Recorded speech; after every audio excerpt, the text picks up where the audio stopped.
Hello, boys and girls of Daniel Webster School. It's me, Mrs. Rudowsky. And for those who don't know me or don't recognize me, I was the principal before Mrs. McGinley. And I retired this past summer. And so far, retirement is going great. I was so proud when the Read Across America Committee reached out to me and asked me if I would read a story to Daniel Webster School. And I picked one of my favorite books. It's titled The Three Little Wolves and the Big Bad Pig. You must be wondering, there's a story, The Three Little Pigs and the Big Bad Wolf. Well, this story is the opposite. And if you remember in the original story, the three little pigs built houses, one of straws, sticks, and bricks. And it's the brick house that the wolf huffed and puffed and could not blow down.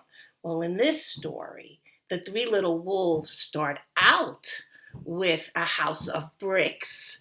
And the big bad pig comes huffing and puffing and trying to blow it down. And he does manage to get it down. And you will get to see what the story's all about. So I hope you enjoy this story, and I'll see you at the end. Once upon a time, there were three cuddly little wolves with soft fur and fluffy tails who lived with their mother. The first one was black, the second was gray, the third was white. One day, the mother called the three little wolves around her and said, "My children, it's time for you to go out into the world and go build a house for yourselves. But beware of the big bad pig." "Don't worry, mother. We will watch out for him," said the three little wolves, and they set off. Soon they met a kangaroo who was pushing a wheelbarrow full of red and yellow bricks. "Please, will you give us some of your bricks?" asked the three little wolves. "Certainly," said the kangaroo, and she gave them lots of red and yellow bricks. So the three little wolves built themselves a house of bricks. I think the original one, the last pig ended the building with bricks.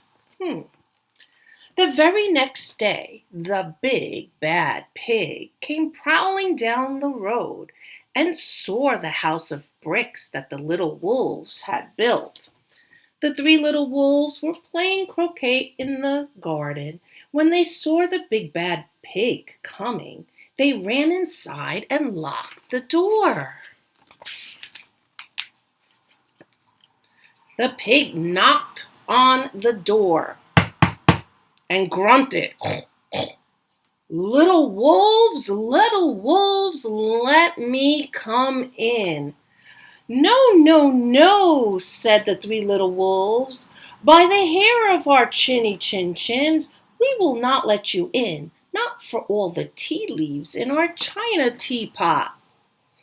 "Well, then I'll huff and I'll puff and I'll blow your house down," said the pig. So he huffed and he puffed and he puffed and he huffed, and the house didn't fall down. But he wasn't called big and bad for nothing. He went and fetched his sledgehammer, and he knocked down that house. The three little wolves only just managed to escape before the bricks crumbled, and they were very, very frightened indeed. "We shall build a stronger house," they said. Just then they saw a beaver who was mixing concrete in a concrete mixer. "Please, will you give us some of your concrete?" asked the three little wolves. "Certainly," said the beaver. And he gave them buckets and buckets full of messy, slurry concrete. So the three little wolves built a house of concrete. No sooner had they finished Then the big bad pig came prowling down the road and saw the house of concrete that the little wolves had built. They were playing battledore and shuttlecock in the garden, and when they saw the big bad pig coming, they ran inside their house and shut the door. The pig rang the bell and said, "Little frightened wolves, let me come in." "No, no, no," said the three little wolves. "By the hair of our chinny chin chins, we will not let you in, not for all the tea leaves in our china teapot." "Well, then I'll huff and I'll puff and I'll blow your house down," said the pig. So he huffed and he puffed and he puffed and he huffed, but the house didn't fall down. But the pig wasn't called big and bad for nothing. He went and fetched his pneumatic drill and smashed the house down. The three little wolves managed to escape, but their chinny chin chins were trembling and trembling and trembling. "We shall even build a stronger house," they said, because they were very determined. Just then they saw a truck coming along the road carrying barbed wire, iron bars, armored plates, heavy metal padlocks. "Please, will you give us some of your barbed wire, a few iron bars and armored plates, and some heavy metal padlocks?"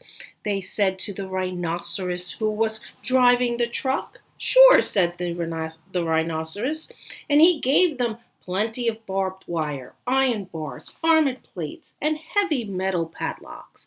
He also gave them some plexiglass and some reinforced steel chain because he was a generous, kind-hearted rhinoceros. So the three little wolves built themselves an extremely strong house. It was the strongest, securest house one could possibly imagine. They felt absolutely safe. Well, the next day, the big bad pig came prowling along the road as usual. The three little wolves were playing hopscotch in the garden.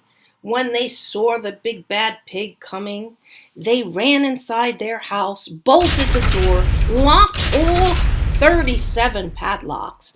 The pig dialed the video entrance phone and said, "Little frightened wolves with the trembling chins, let me come in." "No, no, no," said the three little wolves. "By the hair of our chinny chin chins, we will not let you in, not for all the tea leaves in our china teapot." "Well, then I'll huff and I'll puff and I'll blow your house down," said the pig. So he huffed and he puffed and he puffed and he huffed, but the house didn't fall down. But the pig wasn't called big and bad for nothing. He bought some dynamite, laid it against the house, lit the fuse, and the house blew up. And the three little wolves just managed to escape with their furry tails scorched. "Something must be wrong with our building materials," they said. "We have to try something different." "But what?" At that moment, they saw a flamingo coming along, pushing a wheelbarrow full of flowers.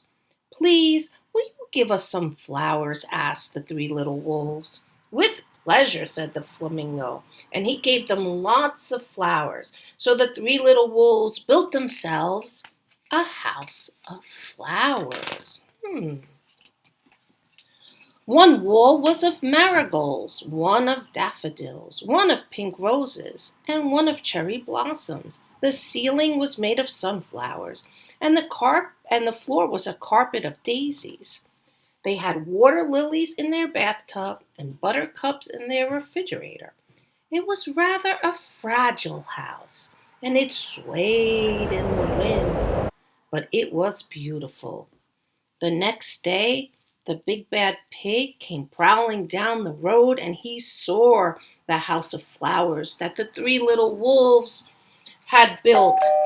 He rang the bluebell at the door and said, "Little frightened wolves, with the trembling chins and the scorched tails, let me come in."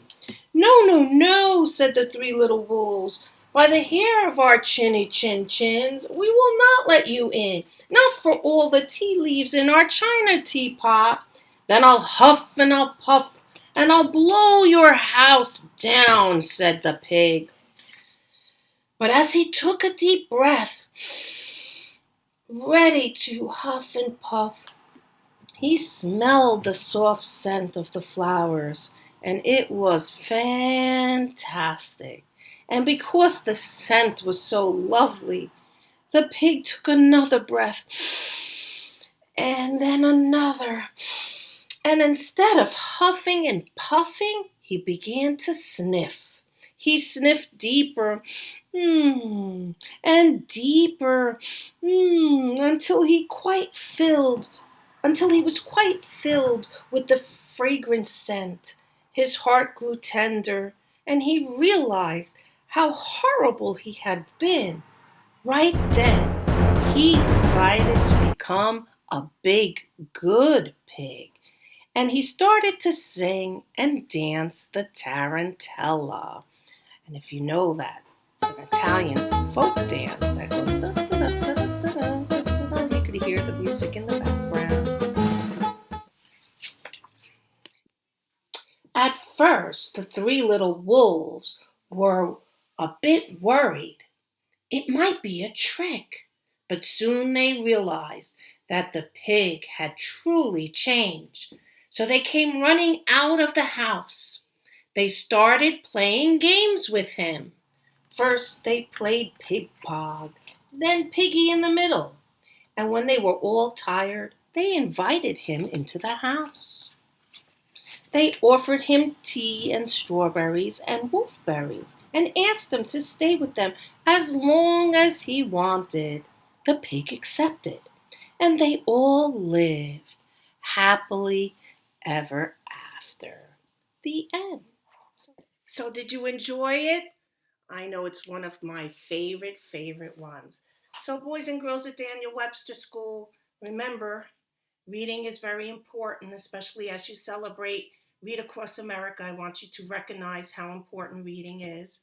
And I'll promise you, real soon, when this virus has calmed down, I'll be back at Webster School to say hello to my old friends and my former students. So please stay healthy, stay safe, and remember to read. Bye, boys and girls.